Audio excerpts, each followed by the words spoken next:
Video, you've seen the pictures coming out of Syria. Have you seen or heard any evidence that convinces you the Assad regime did stage a chemical attack? Well, it's obvious from the pictures when you see the dead bodies of children and women and others stacked up. And the fact is, it's already been established that he has used it before.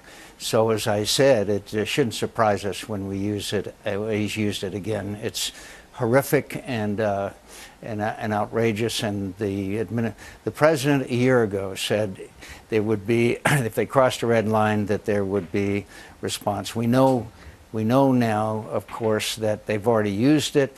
I'm sure and confident that they used it again, and they will use it again unless they are reined in and prevented from doing so. And by the way, this gives a blank check to other brutal dictators around the world if they want to use chemical weapons and weapons of mass destruction as well.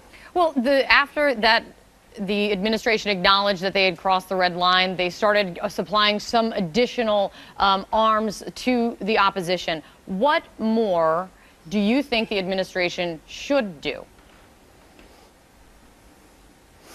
In a matter of a couple of days, with using standoff weapons, we could take out their runways, take out the 40 or 50 aircraft that they're using, which is dominating the the battlefields and the towns and the cities, and we can supply the right kind of weapons to the rebels, establish a no-fly zone by moving Patriot missiles up to the border. This can be done very easily. That's what General Keane and the Institute for the Study of War says, despite what the chairman of the Joint Chiefs has said, which is absolutely outrageous and ridiculous. But Senator, that would include a major escalation of U.S. involvement. You know that Americans at this point are very war-weary, and they have very little appetite to get involved in another foreign conflict. Do you ignore that sentiment and just move on and get involved? Well, Kate, first of all, there would be no boots on the ground. We would use standoff weapons, just as the Israelis have 4 times as they've taken out targets inside Syria. We would not put a single life at risk.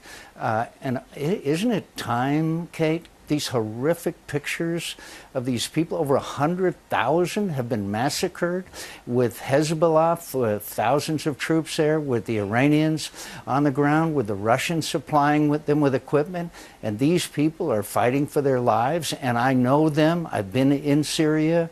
Yes, jihadists are flowing in from all over the place, but there's still a majority that are people that we should support. Where does this stop? When does the United States, with very little cost, stand up for these people and stop this horrific? You can't look at those pictures without being deeply moved. Are we going to just let that go on? Do you think this is the tipping point when you see these horrific pictures, and if proven, this would be the second in a major escalation in chemical weapon use in Syria?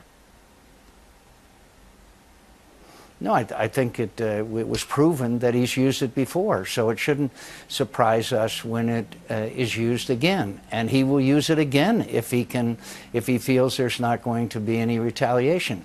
And when the President of the United States says that if he uses these weapons, that it would be a, quote, red line and a game changer, he now sees that as a green light. And that is the word of the President of the United States, can no longer be taken seriously, as it isn't throughout the entire region. Well, I want to talk to you about another chaotic situation in the region. You told I'm talking about Egypt now. You sat down with Candy Crowley and you told her that the U.S. has lost credibility with regard to Egypt. And since that conversation, the administration has quietly put a hold on aid to Egypt, though still resisting, calling it a coup. Is that enough to regain credibility in Egypt? Of course, we don't know what they have done and what they haven't done. No, there's no credibility, because we know that the administration, at the president's direction, called the Egyptians and said, if you overthrow Morsi, that we will have to, because of the law, consider that a coup. They overthrew Morsi, and they refused to call it a coup. In other words, we're asking them to observe the rule of law, and we are not observing our laws. Morsi was a terrible president. I have no brief for the Muslim Brotherhood and the way that they governed, but when the United States of America writes laws, we expect the United States to abide by those laws, and obviously, again, the generals are not impressed because we didn't come through with our word. If we weren't going to do that, we shouldn't have said it, and now we have hundreds of people killed in the streets of Cairo. And so what do you think the administration is doing then? Well, look, we know that the Saudis and Gulf states are pouring billions into Egypt, and they probably will do that for some time, but not forever. But if we call it a coup, their military equipment, their helicopters, their tanks, and all that are dependent on our spare parts. They are dependent on our supplies of weapons.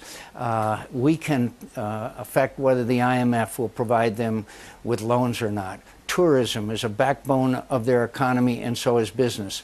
We have influence that we can exercise, but when we don't exercise influence, we have no influence.